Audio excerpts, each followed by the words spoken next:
Good morning. We are starting out with a pretty sunrise in Springfield, a few clouds, and temperatures not feeling all too bad. It is 62 degrees in Springfield right now with some southerly winds and pleasant dew points in the middle 50s. It's 60 degrees in Harrison, 58 in Mountain Grove, and 62 degrees in Fort Leonard. So starting out pretty comfortable. Dew points are in the middle and upper 50s, so that tells us it's feeling good out there this morning with some greens on the Muggy Meter map. At the pool today, you're looking at some mostly sunny skies. Highs in the upper 80s will be close to average, but not too sticky. Even cooler air comes in tonight, so while you sleep tonight, you'll have some lows in the lower 60s.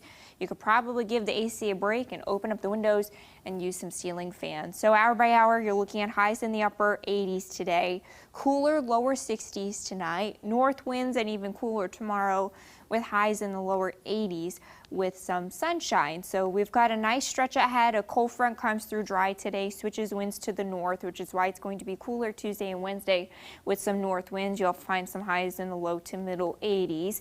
Then you'll find a warming trend by the end of the week and into the weekend. Temperatures getting back into the upper 80s and lower 90s. Things turning stickier, hot and humid by the weekend. Some overnight relief here through the next few days with those overnight lows in the upper 50s and lower 60s. But overall, a pretty dry 7-day with a warming trend.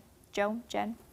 Fall classes resume later this morning for Missouri State students. Nigel McDonald reached out to some instructors at MSU to learn more about what kids can expect for this new semester. She's live on campus this morning. Nigel, what were you able to find out?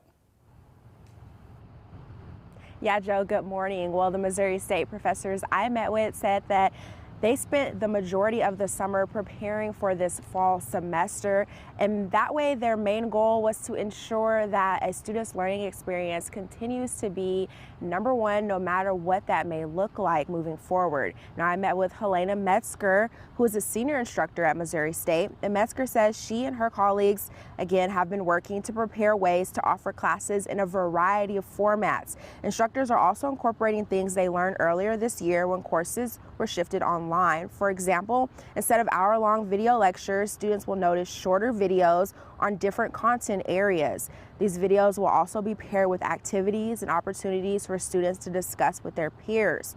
Instructor flexibility is also key, which means being prepared for students who might have to quarantine at some point during the semester.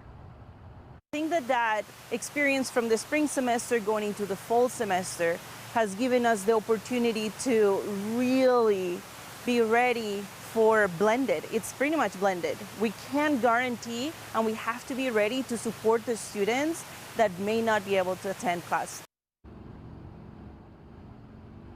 Well, Metzger says that faculty and staff is fully prepared have to shift to online classes if that were to happen at some point through this semester. Reporting live in Springfield, Nigel McDonald, Ozarks First. News from around the region. Starting today, Walmart will be staying open later at 4,000 of their locations. The company is expanding closing time from 8:30 p.m. to 10 p.m. This will allow more options for customers to shop. Walmart says they will continue to assess the remaining stores and determine the right time to expand their closing hours. And around the country for you, extreme weather conditions are still bringing challenges for firefighters working on the Lake Fire in California. Nearly 18,000 acres have already burned in the Angeles National Forest, and only 12% of it is contained. Officials say more than 100 lightning strikes in the area caused hotspots to flare up there. The hot, dry conditions are also making it hard for firefighters to get a handle on this. Many neighborhoods in the area are still under evacuation orders, too. The man suspected of starting the ranch fire in California has been arrested.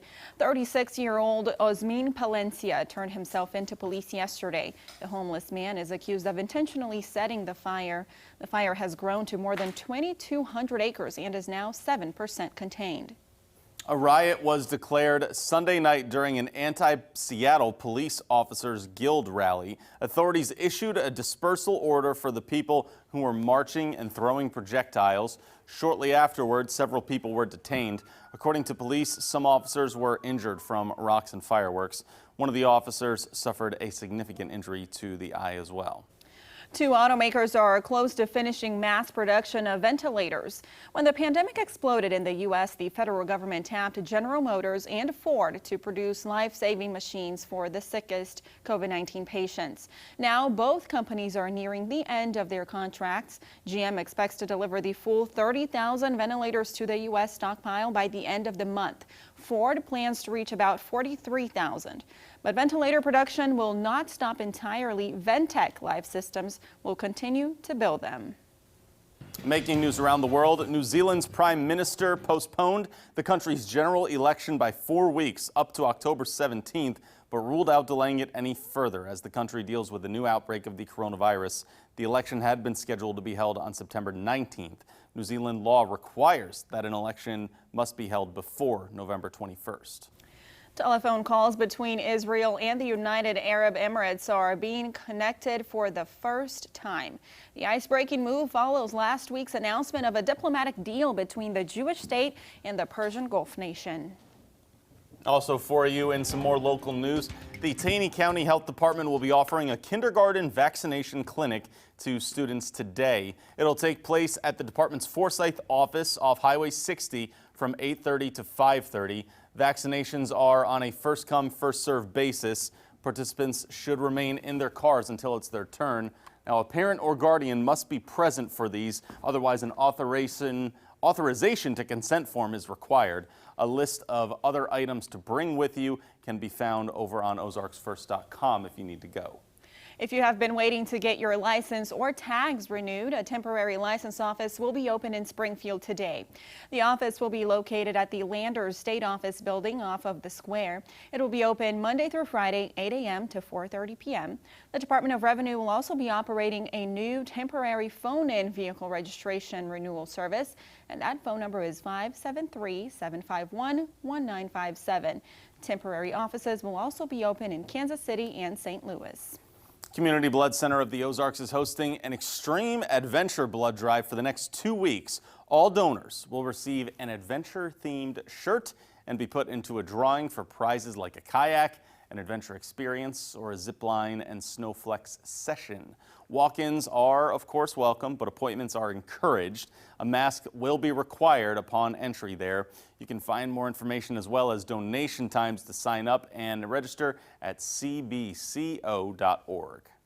Now here's a story that scores a 10 with us. Teenage bikers who were wanting some mountain bike trails closer to their homes took matters into their own hands, literally. They partnered with the Ozark Greenways and several other organizations, and the kids started by digging and building a trail system. This land is owned by the city of Springfield. Teenage bikers say they have to drive at least 35 minutes to the nearest mountain biking path, so they wanted to have one closer. Ozark Greenway says this project is in its early stages right now, and they are serving as the project coordinator. And the partnership is mapping out the next steps to refine these existing trails and develop a site plan with low-impact natural surface trails. Having this during the summer just to chill out and kind of be with friends is awesome now, so it's so much more than just a bike park. Now I can just come out here, ride whenever, and I mean it's all I do, ride my bike. Ozark Greenways also says at some point they will need donations to continue with this project. If you're interested in donating, we have that information on our website, ozarksfirst.com.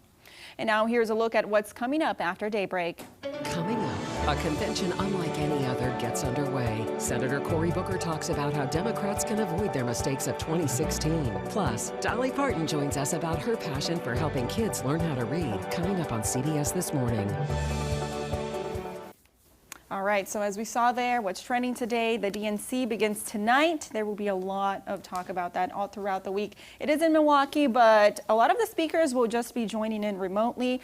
Bernie Sanders is supposed to speak, Michelle Obama, also John Kasich, Ohio governor, who is a Republican, but he says he is not choosing parties this year. He says he will be endorsing Joe Biden for president. So that's pretty interesting, and we'll be seeing that throughout the day. That's right, and then Joe Biden will accept that nomination on Thursday. Thursday performances coming as well. We know they've pushed this date back a little bit too. So that starts tonight, and then the Republican National Convention will start up a week from today. And you said some of it is virtual, right? So that would be interesting to see, that some of it is, Exactly. online. Yeah. Very Certainly. different this year, Yeah. just like everything else. Also trending today is a pepperoni possible shortage of pepperoni. Ooh, Some guys. small shops are saying pepperoni is just more expensive for them to buy right now because we have also talked about a possible meat shortage earlier. So Yeah. that's something to watch out for. Not in danger yet. I think you can still get it. Don't from do it. pizza. I need my pepperoni.